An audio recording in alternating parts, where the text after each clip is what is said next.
Shalom, and welcome to What the Watchman Sees, a ministry that will sift through all of the social media noise to show you news of importance from the Most High's perspective. As watchmen, we are here both to warn of dangers and give biblical answers for dwelling in the secret place of the Most High during these times of confusion. Tell your family and friends to like, share, and subscribe as we delve into what Yahweh has for us, the apple of His eye. Let's get to work. Shabbat Shalom. We're going to be doing a two-part series on a topic that has guiding our lessons over the past few years. The topic is the seed of the serpent and the seed of the woman, or tracking the seed of the serpent and tracking the seed of the woman.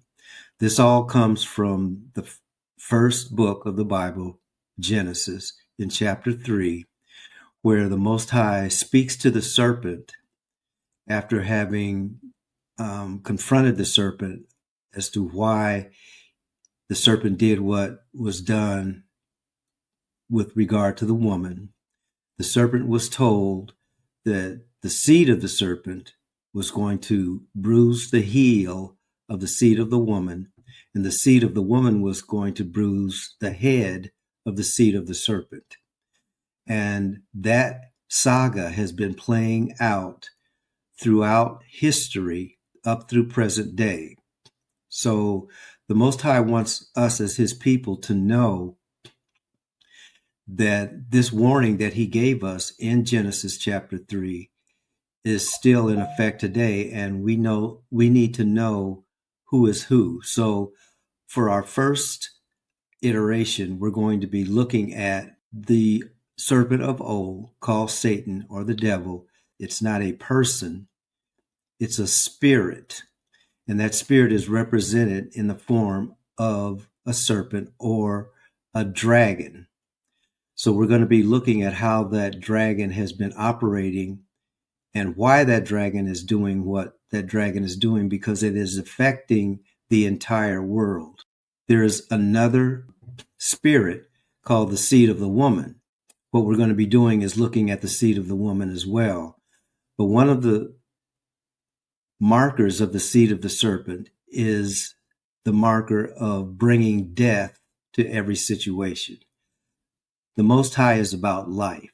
The seed of the serpent is about death. And therefore, the seed of the woman is also about life.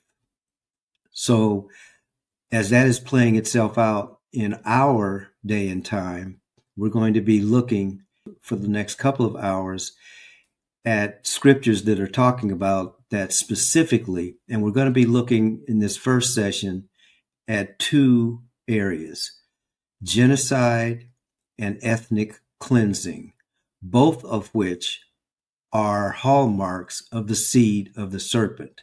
We're going to be bringing up a slideshow that is going to bring out the various aspects of the seed of the serpent and how that has affected and continues to affect the world that we live in. So we'll pull that up first.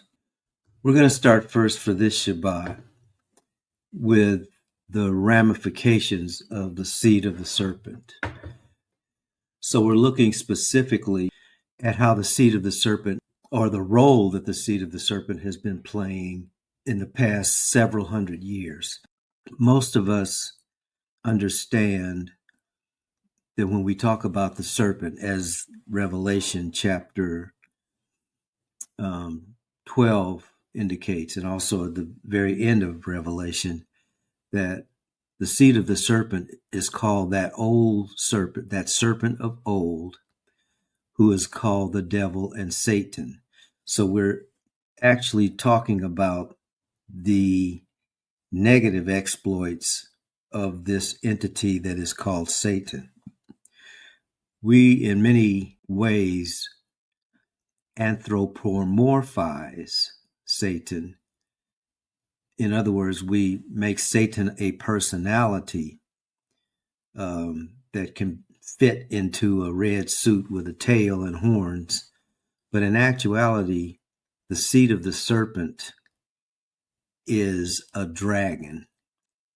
In biblical understanding, the dragon is representative of anything that is moving against the will of the Most High God. And so one of the hallmarks of being in the will of the Most High God is the respect and reverence for life, L-I-F-E, to such a degree that is, in essence, what the gospel is all about. The gospel is about the restoration of life to mankind, because mankind has fallen into the snares of the realm of the dead. And so when we look at the seed of the serpent, anything that has to do with death is a part of the seed of the serpent. With that as the background, then, what we're going to be looking at in this session is the ramifications of death as it plays itself out in the geopolitical world. So this first slide encapsulates what we're going to be looking at: 2 centuries of ethnic cleansing and genocide for territory and resources. This slide encapsulates one of the major tactics and strategies of the seed of the serpent, because on the planet, territory is important, resources are important, because when you're in control of territory and resources, you can control the people on the territory and the resources that they need. And so if the serpent, and when the serpent is able to take territory and resources, that is the serpent's way of striking at the heel of the seed of the woman. The seed of the serpent's way of striking at the heel of the seed of the woman. So that's why we're looking at this. Now, in our next iteration, we're going to go back to an earlier examination of the people group that has been used over the centuries, over the same time period, and actually even longer than that, by the serpent to accomplish these tasks. So we'll go ahead and get started.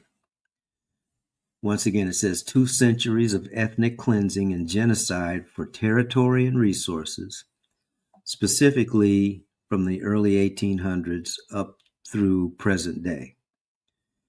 It's a global history, and it's an analysis of how ethnic cleansing and genocide have been used to seize land, labor, and resources. Okay, I posed a question about the difference between genocide and ethnic cleansing. And so this gives a working definition that we're going to be using to examine it. Genocide is the intentional destruction of a group based on ethnicity, religion, or nationality. Ethnic cleansing is the forced removal of a group to create an ethnically homogeneous area. And as it says here, there are common motives: land, wealth, power, ideology, or security.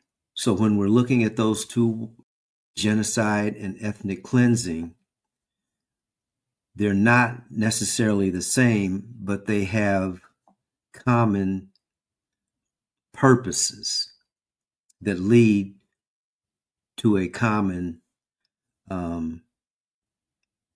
outcome. So in the 19th century, there are several examples. The most obvious that this country is absolutely in denial of, but it's all in the documents, and it's all in how the society configured itself. It's encapsulated in the Indian Removal Act of 1830s. We often tell ourselves as a nation that we came to a land that was, for the most part, without people, and the few people who were here were either docile and needed to be controlled, or they were hostile and needed to be eliminated. And so once a critical mass of people had, from Europe, from Western Europe primarily from England and Germany, and some from France, when they got here, once they had a critical mass, then they began to enact laws that would be in favor of genocide. And so that's where the Plains Wars, or the other name for it is the Indian Wars, and it all had to do with the cleansing of the land of its native population or indigenous population. Now, that was happening in what we call the United States of America, but it was also happening in Argentina. The conquest of the desert in the 1870s and 1880s was also against indigenous peoples for the same reason that was being prosecuted in the United States. And also over on the continent of Africa, the German Empire, Herero and Nama genocide, 1904 to 1908. That was going on in Namibia. So these are several of the 19th century examples of ethnic cleansing and genocide. In the early 20th century, the Ottoman Empire on the continent of Europe, dealing with the Armenian, the Assyrian, and the Greek genocides. That's from 1915 to 1923. In the Soviet Union, Holodomor and ethnic deportations in 1930s through the 1950s. That's underneath people like Lenin, Trotsky, Stalin. Nazi Germany would be another in the early and mid 20th century. The Holocaust, the pursuit of Lebensraum.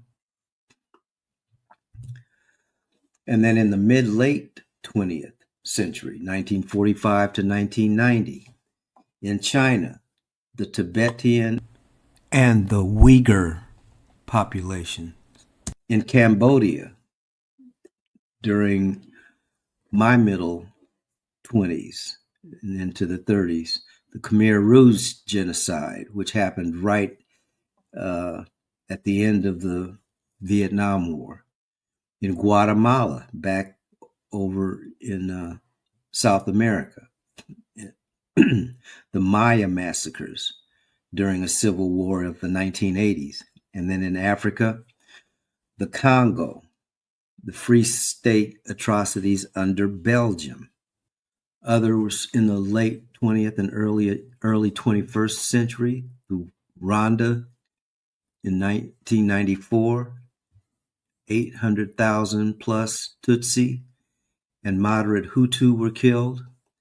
In Bosnia, 1992 to 95, the ethnic cleansing of the Bosniaks.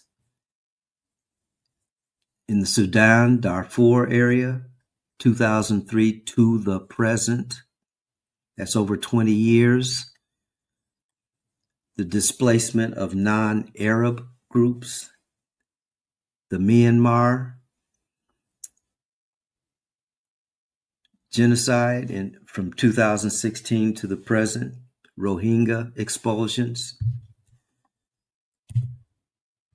So the common tactics and the common patterns, first of all, in order to conduct genocide, in order to conduct ethnic cleansing, you must dehumanize the people that you're trying to destroy. So in order to dehumanize them, you do that through propaganda. And the propaganda portrays them as targets. They're portrayed as pests or threats. And then once the society has been inculcated with the images, the press releases, the consistent line of demonization of a people group, once enough people have bought into that, then you can forcibly displace them. And you do that through marches, refugee camps, mass deportations. You seize their assets, so the economics is a part of it. You confiscate their land and their assets. And then culturally, you erase them.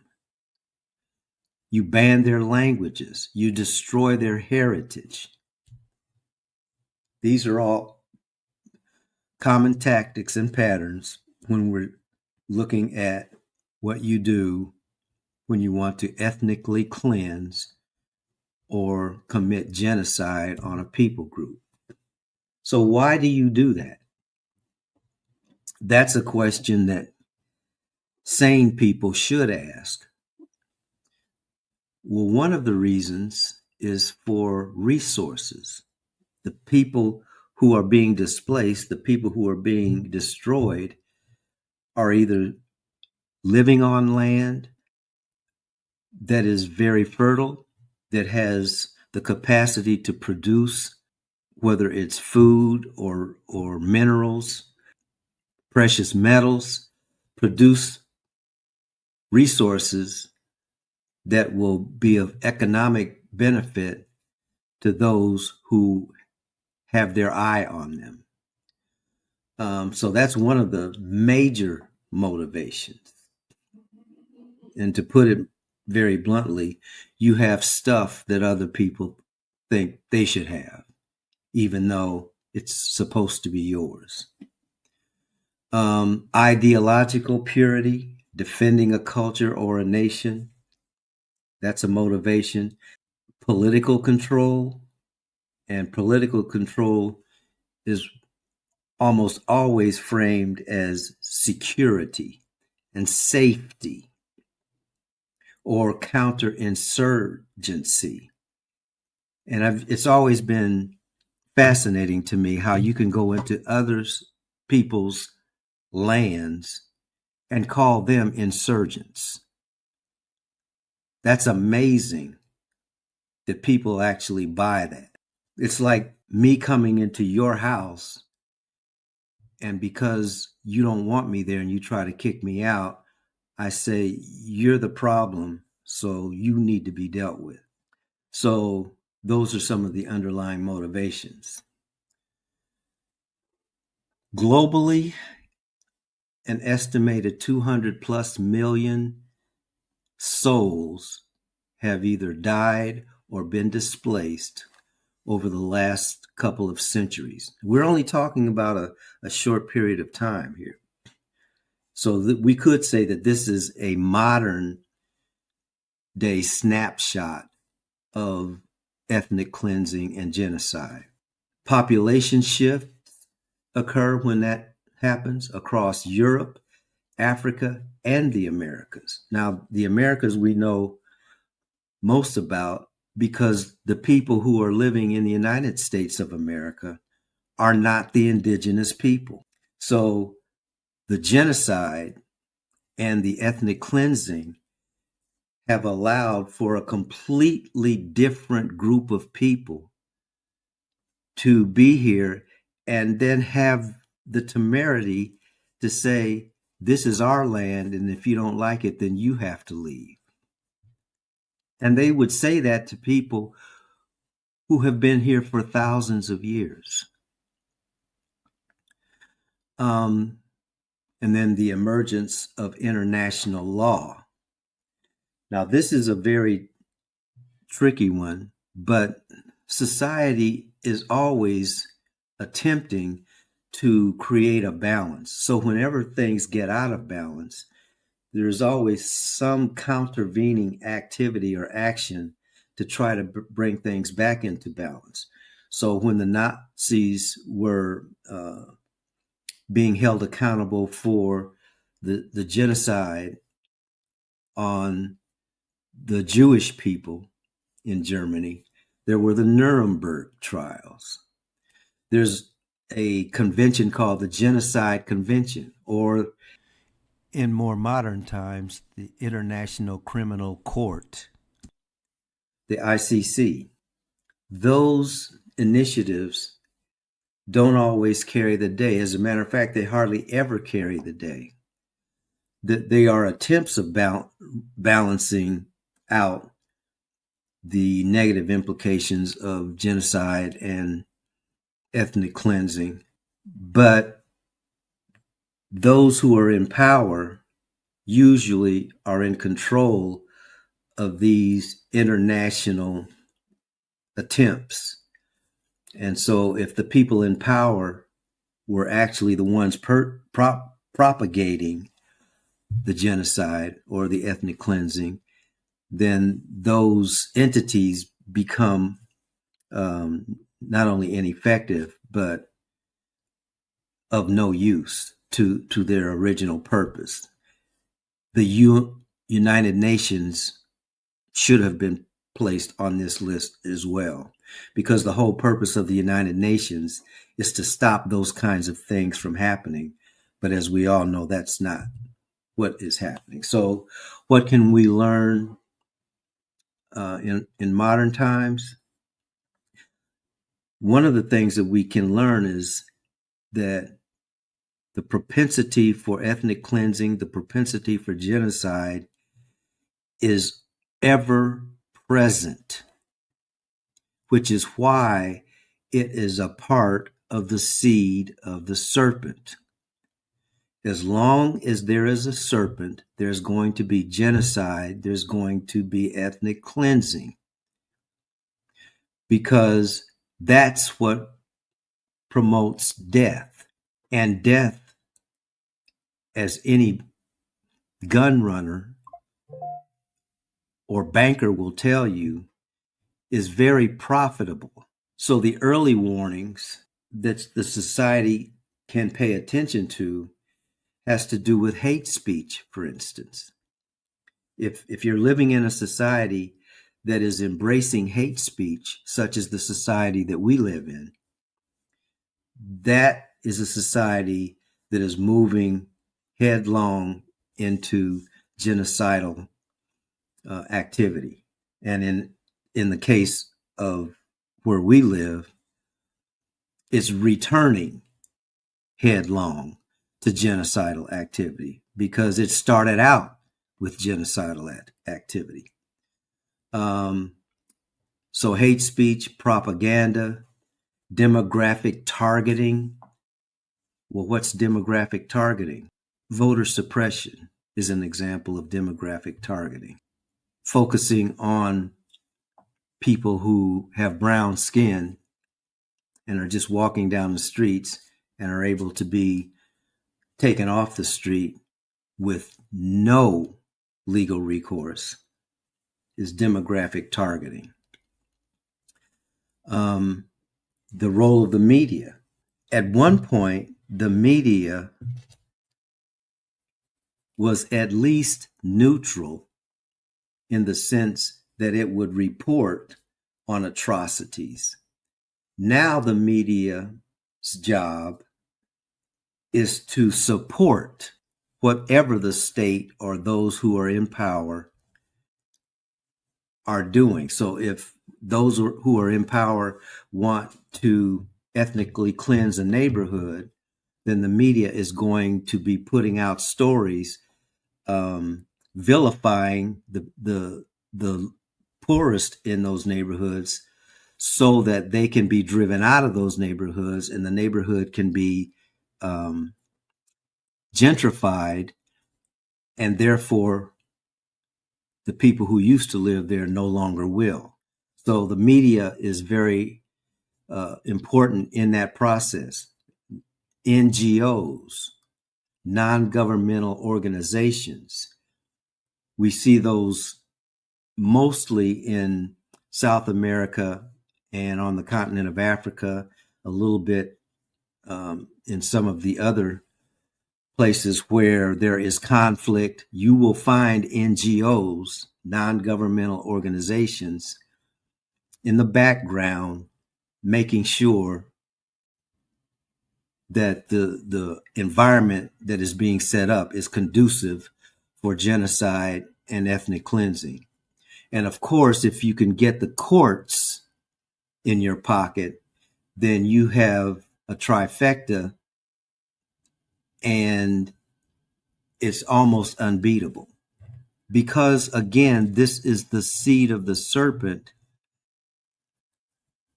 It transcends the person who may be promoting these things. The person promoting it is fulfilling a role. And if that person dies today, there will be someone else put in that role to fulfill that role. Part of the job of the media is to get our attention on the personality rather than the system or the spirit that is producing all this death. And so that's how you get an ongoing situation like in the Sudan. The Sudan is, as we speak, undergoing genocide again. Now, and that's just over across the waters. In South America, you can see the same thing happening in Brazil or Venezuela. I had given the example, well, of course, Colombia, Mexico. So the lessons are here. And all of this is the playing out of the machinations of the seed of the serpent. This is all demonic. It's all unholy. And most of it is supported throughout the society, but certainly beginning with those who have the power to enact protocols that will enhance the capability of people who are committing the genocide or committing the ethnic cleansing. So that's why we have to understand the importance of it. Okay, so this last portion, there were several other items under ethnic cleansing that I wanted to touch on, ethnic cleansing and genocide that I wanted to touch on. The definition of ethnic cleansing, again, is it refers to the systematic removal of an ethnic, religious, or cultural group from a particular territory by force or intimidation, usually to make the area ethnically homogeneous. So some of the common methods are forced deportation or displacement, intimidation and terror campaigns, destruction of homes, villages, and cultural sites, murder and rape as tools of fear, population transfer, and segregation. And the Bosnian War was an example of that. When it comes to genocide, the UN defined genocide as the intentional destruction in whole or in part of a national, ethnic, racial, or religious group. The goal is the elimination of the group itself. Methods are mass killings, forced sterilization or prevention of births, imposing conditions leading to death, such as famine and disease, which would affect the healthcare system, for instance, separating children from their group, destruction of cultural identity and heritage. The most poignant example is the Holocaust, where Nazi Germany sought to annihilate the Jewish people. Campaigns of ethnic cleansing can lead to genocide when the intent shifts from removal to total destruction. For example, during the Rwanda genocide, what began as a political and ethnic targeting turned into full-scale genocide of the Tutsi population, expanding on the Rwandan genocide.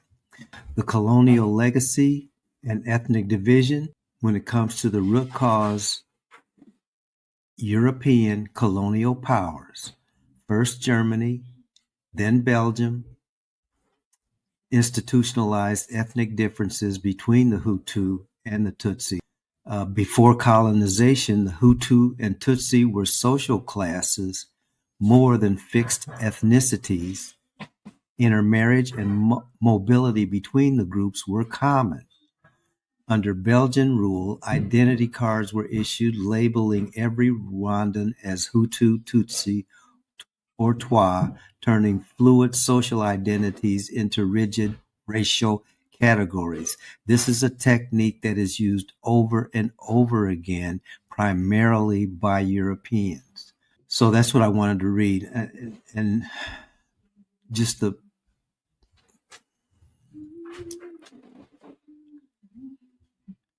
see. Yeah, I'll stop there. So the example that we're ending with is specifically the Rwanda genocide. But this is typical of how genocides operate, and you can see how systematic and how systemic the whole milieu is, and it's for specific purposes. Of course, the people themselves are always blamed, but those who are the true perpetrators are the outsiders. And that's what is happening in almost every instance of conflict. This is why we keep saying that this is all part of the seed of the serpent, which is based on hatred, which leads to death.